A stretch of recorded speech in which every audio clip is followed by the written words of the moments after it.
Após a queda do paredão de pedras no Lago de Furnas, em Capitólio, no sul de Minas Gerais, que deixou 10 mortos no dia 8 de janeiro, o portal Eu Rio entrevistou barqueiros que trabalham no lugar. Eles afirmam que as intervenções em andamento numa área próxima aos cânions estão ocorrendo com o uso de equipamentos pesados e até explosivos. As obras para erguer parques aquático e temático estão na responsabilidade de empresas que pertencem a um grupo familiar, que tem entre os sócios o irmão do secretário de Habitação da Prefeitura de São Bernardo do Campo, na Grande São Paulo, além da sua filha, engenheira da Caixa Econômica Federal e casada com o assessor de um ministro do Tribunal de Contas da União. Os nossos entrevistados revelam ainda que o homem pilotando um jet ski, que aparece nas imagens gravadas no momento da tragédia, é agente da Prefeitura de Capitólio e teria tentado alertar os condutores das lanchas sobre a queda da rocha. Na entrevista que nós gravamos com um dos barqueiros, ele denuncia que estaria ocorrendo um desmatamento desenfreado na região há 2 anos. As obras para a construção do complexo turístico estariam levando à abertura de trilhas com derrubada da vegetação nativa em área de preservação ambiental, inclusive ao redor dos cânions. Desde a tragédia, os passeios de lancha aos paredões dos cânions estão suspensos, mas as visitações a outros pontos turísticos da cidade estão ocorrendo normalmente. Mas, sem a ida aos paredões do reservatório, a categoria vem contabilizando um enorme prejuízo com a desistência das excursões ao paraíso ecológico.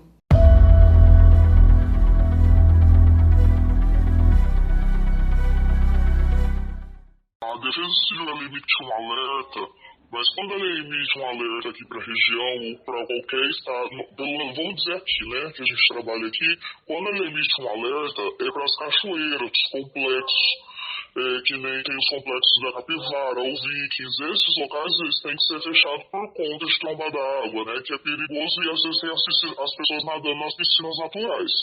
Agora o passeio de lancha, mesmo em período de chuva, ele flui normalmente, não impede. O lago ele é amplo, é aberto, não há perigo no lago navegar com ele em dias de chuva.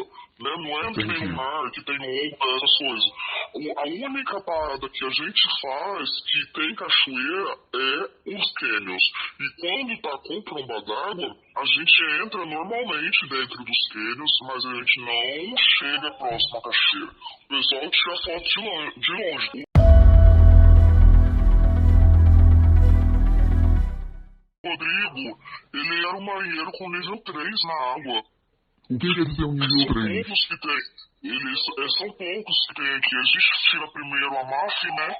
Categoria 1. Depois a gente faz o nível 2 do ESEF e depois vem o nível 3.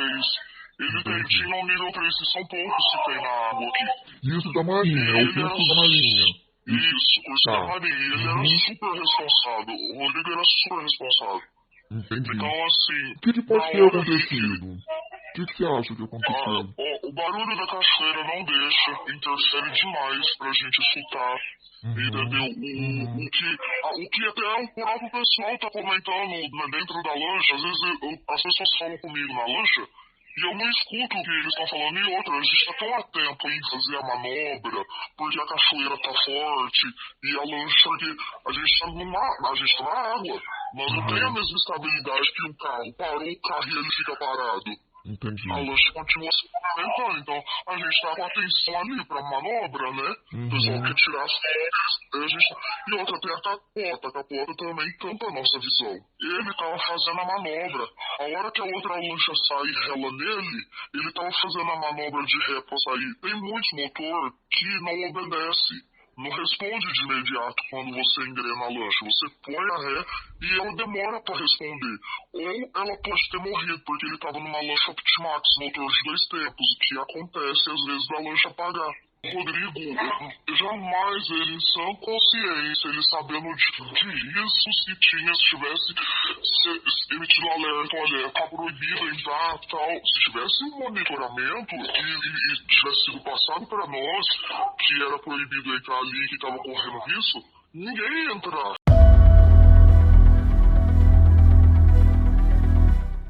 O fiscal também, ele tentou chamar, mas ele chegou até perto de algumas embarcações no vídeo. Pois é, eu vi no Mas como ele vídeo. estava fazendo o gesto com a mão assim, ele fazia o gesto com a mão. Às vezes, os pilotos achando que era tromba d'água, que ia dar.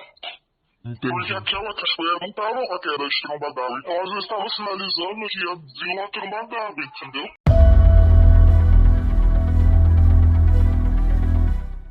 Quando começaram a construir, para nós do turismo aqui, né, nós achamos uma maravilha, porque vai gerar empregos, né, é mais um atrativo. Às vezes a gente passava de longe até mostrar pro pessoal, olha, o pessoal fazendo tirolesa, que não deixa de ser uma coisa a mais para atrair o turista, né? Isso. Só que assim, é uma coisa que vai ter que ser estudada, porque a gente que tá de fora, a gente não sabe se realmente aquilo lá... Bom, eu creio que desmatando tudo que desmata, tudo que põe na natureza vai ter um efeito, né? Vai gerar alguma coisa futuramente. Eu ouvi os marinheiros dizendo que eles chegaram até a colocar dinamite para incluir em alguns lugares, a Chapada dos Veadeiros, Chapada da Diamantina, esses lugares é como se fosse aqui, os paredões dos crentes. As pessoas vão de trilha e conhecem o lugar, vê a vista. Antigamente aqui era assim também, as pessoas entravam, tinham acesso, era de graça, não tinha desmatado nada que tinha sido construído, e as pessoas iam lá e faziam as fotos. Igual a esses outros lugares que eu citei, entendeu? O que poderia ter mais era a fiscalização, por ser um local de risco, com os paredões muito alto, então às vezes poderia ter sim uma fiscalização. Mas eu creio que uma área que é ali deveria ter sido preservada, né?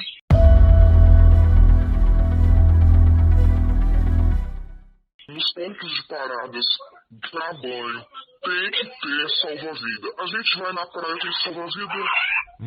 Se é um lugar que recebe turista e tem parada para banho, tem que ter salva-vida. A prefeitura cobra a taxa de instituição para entrar na cidade. O pessoal está sendo cobrado para fazer o passeio de lanche não é de graça. Entendeu? Eles param nos bares flutuantes, eles vão consumir, vão gastar, o que vai gerar renda para o município. Então tem que ter salva-vida. Lá na Lagoa Azul, agora você parada para banho, tem que ter salva-vida. Vai parar em outro lugar, tem também parada para banho, tem que ter salva-vida. O restante é a Marinha está na água para quê? A Marinha está na água para fiscalizar as embarcações. Se a documentação está certa, se o marinheiro é qualificado, se está bebendo para fazer bafômetro, entendeu? A Marinha está na água para atuar, para fazer isso, para fiscalizar. Agora, quem é responsável por colocar salva-vidas, prefeitura, juntar junto com os empresários, entendeu? Não é somente ganhar. Então, no lago, o que falta é isso. Eu acho que falta mais fiscalização e falta os salva-vidas. Francisco Dourado é geólogo, professor associado da Faculdade de Geologia da Universidade Estadual do Rio de Janeiro e coordenador do Centro de Pesquisa e Estudos sobre Desastres. Ele afirma que não é comum a queda constante de blocos de rochas e explica como acontece o processo na natureza. A queda de blocos naquela região é um processo natural, porém não é comum eles caírem constantemente, de uma forma constante. Elas vão cair de uma forma um pouco mais aleatória, às vezes aumentando mais essa quantidade, muitas vezes causado por um aumento da quantidade de ventos talvez mais fortes, uma mudança brusca de temperatura. Isso são coisas que podem aumentar a quantidade de blocos e até mesmo o tamanho desses blocos que vão cair. Porém, essa queda ela não é constante. A erosão tem importância fundamental na formação do cânion, ou seja, na escavação que gerou aquele caminho por onde as águas passam. Porém, a formação dos blocos não tem ligação direta com esse processo erosivo.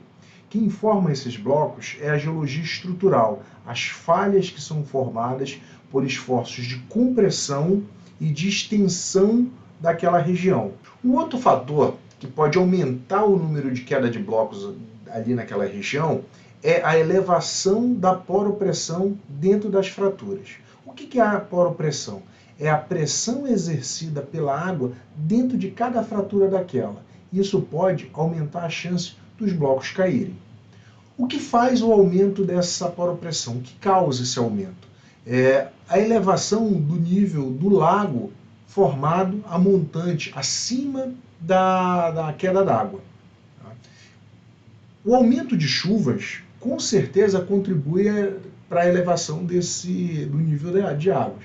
Então, é como fosse uma sequência de causa e efeito. Aumenta o número de chuvas, aumenta o nível da água, aumenta a poropressão e, consequentemente, vai aumentar o número de queda de blocos.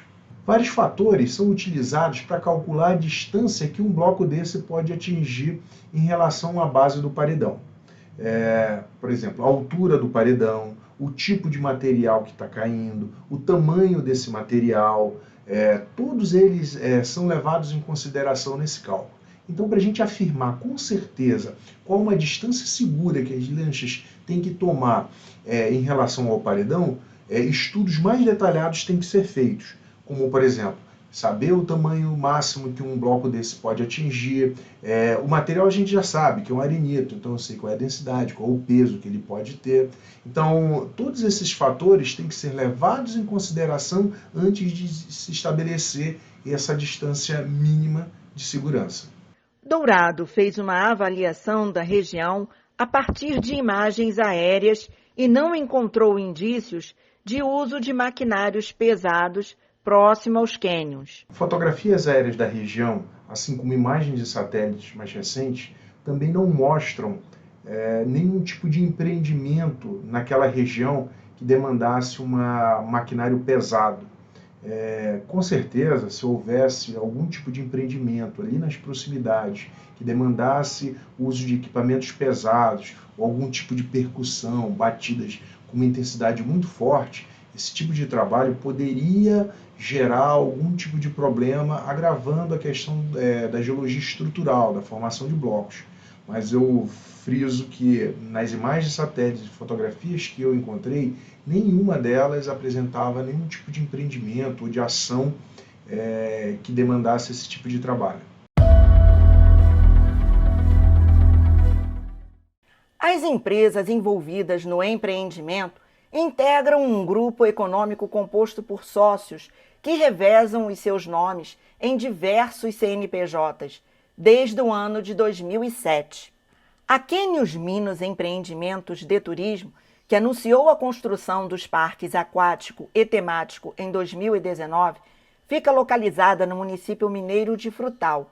Os seus sócios são João Vitor Queiroz Caran, Marina Bucater, Adriana Bucater e Andréia Bucater Olkowski. A empresa foi aberta no ano de 2018. No ano seguinte, o mesmo grupo empresarial registrou na Receita Federal outra companhia com o mesmo nome, mas CNPJ distinto. Esta nova empresa está sendo investigada desde abril do ano passado, em inquérito civil da 2ª Promotoria de Justiça de Minas Gerais, por suposto crime ambiental. Ainda em 2019, João Vitor Queiroz Caran e Andréia Bucater Olkowski registraram a Tuna Parque Aquático Cânions de Capitólio, com sede em Capitólio. Em 2018, Jorge Bucater, João Vitor Queiroz Caran e a empresa Abucater e Abucater Participações e Empreendimentos, que tem como sócios o próprio Jorge Abucater, Maura Teodora de Oliveira Bucater, Adriana Bucater, Marina Bucater e Andréia Bucater Olkowski, registraram a marca Axis Empreendimentos e Participações, especializada no mercado imobiliário.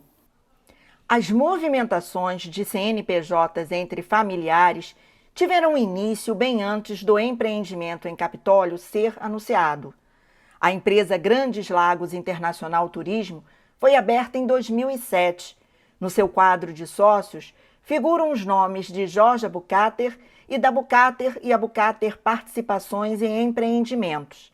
Já em 2008, Jorge e a Bucater Participações em Empreendimentos abrem uma nova sociedade, a Companhia A2 Empreendimentos, Administração e Participações, com atuação na área de engenharia e da construção civil.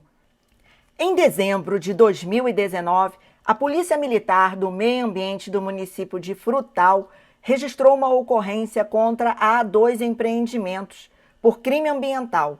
A companhia está sendo investigada por realizar, sem autorização dos órgãos competentes, cortes de árvores em área de preservação ambiental. O desmatamento teria ocorrido para dar lugar à construção de um loteamento denominado Marina Náutico Residência. O Ministério Público de Minas Gerais notificou Jorge Bucater, determinando que a empresa deveria plantar novas árvores em áreas de proteção ambiental dentro do próprio loteamento, prevendo multa diária em caso de descumprimento. O grupo empresarial tem ainda a empresa Boa Esperança Empreendimentos, aberta em 2016. Em 2021, surge a Queiroz Spaggiari e Moraes Consultoria Agroindustrial, que consta na Receita Federal como inapta. 3 dados nos registros das empresas chamam a atenção por serem idênticos: os endereços de e-mail, a localização e um número de telefone. Jorge Bucater é irmão de João Abucater Neto, secretário de Habitação da Prefeitura de São Bernardo do Campo, na Grande São Paulo. É ex-presidente da Companhia Metropolitana de Habitação de São Paulo, a Coab. E em 2017, teve o nome indicado pelo ex-presidente Michel Temer para ocupar o cargo de diretor da Agência Nacional de Vigilância Sanitária, Anvisa. Já a sócia Andréia Bucater Olkowski é filha de Jorge Bucater e atua como engenheira civil na Caixa Econômica Federal. Andréia é casada com Gustavo Ferreira Olkowski, auditor e assessor de confiança do ministro Augusto Nardes, do Tribunal de Contas da União. Augusto Nardes é ex-deputado federal pelo Partido Progressista. O seu nome esteve envolvido em 2 operações da Polícia Federal, na Zelotes e na Lava Jato. Já no TCU, Nardes se destacou como relator das contas do governo de Dilma Rousseff, que culminou no impeachment da ex-presidente. O episódio abriu portas para as palestras do ministro sobre boa governança, tema que ele abordou nas suas consultorias aos governos de Michel Temer e Jair Bolsonaro. Em outubro do ano passado, Nardes esteve em Capitólio a convite da prefeitura local para palestrar sobre inovação e governança a políticos, autoridades e empresários da região. Nós consultamos um jurista especializado em direito empresarial e tributário para que pudesse nos apontar possíveis indícios de crime ou ilegalidade a partir dessa complexa teia de relacionamentos entre entes públicos e privados. Perguntamos também a esse especialista sobre as leis que devem ser acatadas pelas empresas quando estão atuando em área de preservação ambiental. Quanto à construção de empreendimentos privados em áreas de proteção ambiental, a nossa legislação exige que existam estudos prévios. Esses estudos prévios serão analisados pelas autoridades municipais, estaduais e federais para observar a compatibilidade daquele empreendimento naquela região que é protegida. Em razão de ser um empreendimento privado, embora não exista a necessidade de um processo licitatório, evidentemente existem procedimentos administrativos que autorizam a exploração de atividade privada naquela região. Então, certamente, tanto as entidades municipais, estaduais, federais, terão competência ali para verificar, autorizar a exploração de atividade econômica. Quanto à existência de vários sócios em comum em várias sociedades distintas, cujo objeto de cada sociedade é similar, não há proibição legal para que isso ocorra, mas, por outro lado, pode se caracterizar um grupo econômico, que também não possui uma ilegalidade em si, mas sim caracteriza a necessidade das entidades de fiscalização observarem sempre que forem conceder, autorizar a exploração de uma atividade, interpretarem a situação em conjunto, quer dizer, de todas as empresas do grupo. O fato de uma ou mais empresas de um grupo econômico serem investigadas ou terem denúncias, ações voltadas a elas, não significa que todo o grupo econômico esteja maculado. Mas, na verdade, a administração pública deve verificar previamente essa situação, porque pode sim contaminar qualquer tipo de contrato firmado, né? Então, na verdade, hoje nós temos legislação como a lei anticorrupção, as regras éticas de compliance também das entidades públicas, que exigem aí uma análise caso a caso. A nossa legislação proíbe que um servidor público que tem influência em determinada situação administrativa, dentro de uma prefeitura, no estado ou até na União, ele tenha concorrendo ali aquele contrato público um parente sócio de uma sociedade. Então, a legislação brasileira proíbe esse fato. Agora, no caso de Capitólio, existem ali notícias sobre possíveis familiares, né, que fariam parte aí do quadro societário, mas não necessariamente isso pode ser considerado uma ilegalidade. Cabe uma investigação do Ministério Público, né, uma investigação prévia, eu diria, para se checar ali se há sim esse vínculo e se há influência de alguma forma desses servidores públicos ou autoridades junto ali aquelas entidades que vão conceder ou vão autorizar a exploração daquela atividade econômica na área.